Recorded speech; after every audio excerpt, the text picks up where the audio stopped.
Assalamualaikum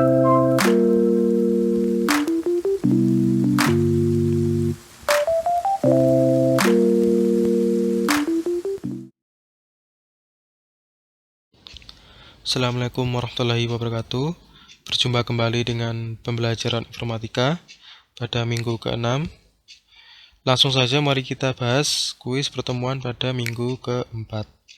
Soal yang pertama, apa perbedaan perangkat input dan perangkat output?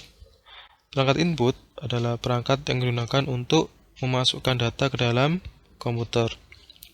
Sedangkan perangkat output digunakan untuk menghasilkan hasil keluaran dari apa yang telah diproses oleh komputer.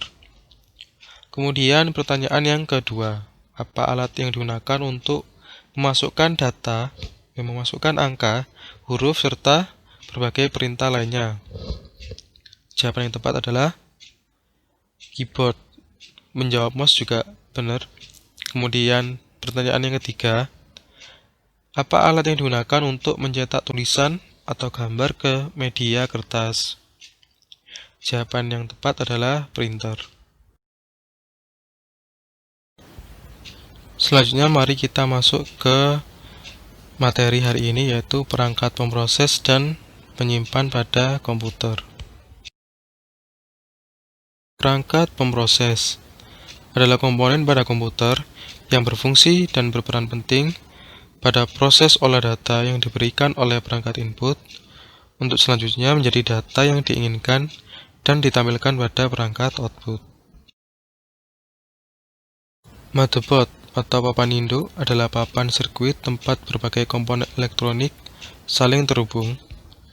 Kemudian, pengertian lain adalah papan utama berupa PCB yang memiliki chip, jalur-jalur, dan konektor sebagai penghubung akses masing-masing perangkat.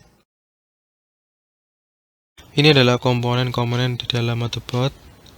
Ada banyak sekali, misalkan ada back panel konektor. Ini adalah port yang ada di belakang komputer biasanya. Ada port VGA, ada port USB, kemudian ada PCI slot untuk slot tambahan, kartu tambahan. Kemudian ada ATX power connector. Nah, ini adalah penghubung ke power supply ya, untuk daya dari sebuah komputer. Kemudian ada soket konektor. Ini adalah soket atau tempat prosesor itu diletakkan. Ada chipset juga. Kemudian ada chipset anti-radeon. Ini adalah untuk VGA. Salah satu komponen motherboard adalah konektor power ya, yaitu adalah pin yang menyambungkan motherboard dengan power supply di casing komputer. Pada motherboard tipe AT, casing yang dibutuhkan adalah tipe AT juga. Demikian juga dengan tipe ATX. Kemudian ada soket prosesor, tempat di mana prosesor itu diletakkan pada motherboard. Nah, ini adalah prosesor, merupakan otak dan pusat pengendali komputer yang didukung oleh komponen lainnya. Prosesor adalah sebuah IC yang mengontrol keseluruhan jalannya sebuah sistem komputer. Digunakan sebagai pusat dari komputer, berfungsi untuk melakukan perhitungan dan menjalankan tugas. Bagian dari prosesor terbagi menjadi 3, yaitu Arithmetic Logical Unit, berfungsi untuk melakukan operasi perhitungan aritmatika seperti menjumlahkan dan melakukan fungsi logika. Kemudian Control Unit, berfungsi untuk melakukan penyesuaian operasi yang berjalan di dalam sistem mainboard. Selanjutnya adalah Memory Unit, penyimpan sementara perintah-perintah yang sering digunakan oleh prosesor. Kemudian ada Read-Only Memory, yaitu memori yang hanya bisa dibaca data atau programnya. Nah, di dalam ROM ini biasanya tersimpan BIOS, yaitu program Basic Input Output System. BIOS ini digunakan untuk proses booting ya, proses program yang dijalankan pertama kali ketika komputer itu dihidupkan. Kemudian ada RAM, berbeda dengan ROM yang hanya bisa dibaca. RAM itu dapat dibaca dan juga dapat ditulis. Banyak sekali macamnya, ada SDRAM, DDR1, DDR2, DDR3, disesuaikan dengan spesifikasi motherboard yang digunakan. Kemudian ada baterai CMOS, sebuah baterai yang digunakan oleh BIOS untuk tetap aktif meski tanpa aliran listrik.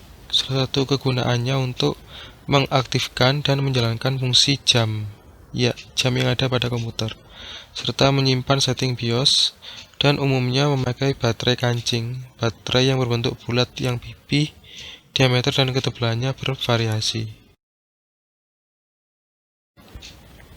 Kemudian ada perangkat penyimpan. Perangkat ini digunakan untuk menyimpan data di dalam komputer. Perangkat penyimpan yang pertama adalah hard disk, merupakan salah satu media penyimpan data pada komputer yang terdiri dari kumpulan piringan magnetis yang keras dan berputar, serta komponen-komponen elektronis lainnya. Kemudian perangkat penyimpan selanjutnya adalah compact disk atau CD. Secara fisik mempunyai bentuk seperti halnya CD audio, merupakan pengembangan teknologi baru pada tahun 1983. Dalam perkembangannya sekarang ini, compact disk dapat digunakan untuk menyimpan data dengan kapasitas beberapa gigabyte.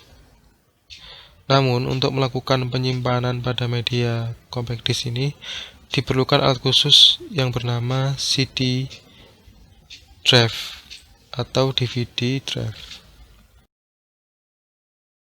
Kemudian ada flash disk, yaitu penyimpanan yang berbentuk kecil sehingga mudah dibawa kemanapun dan mempunyai kapasitas memori yang besar. Demikian penyampaian materi informatika pada minggu ini. Saya akhiri, terima kasih. Wassalamualaikum warahmatullahi wabarakatuh.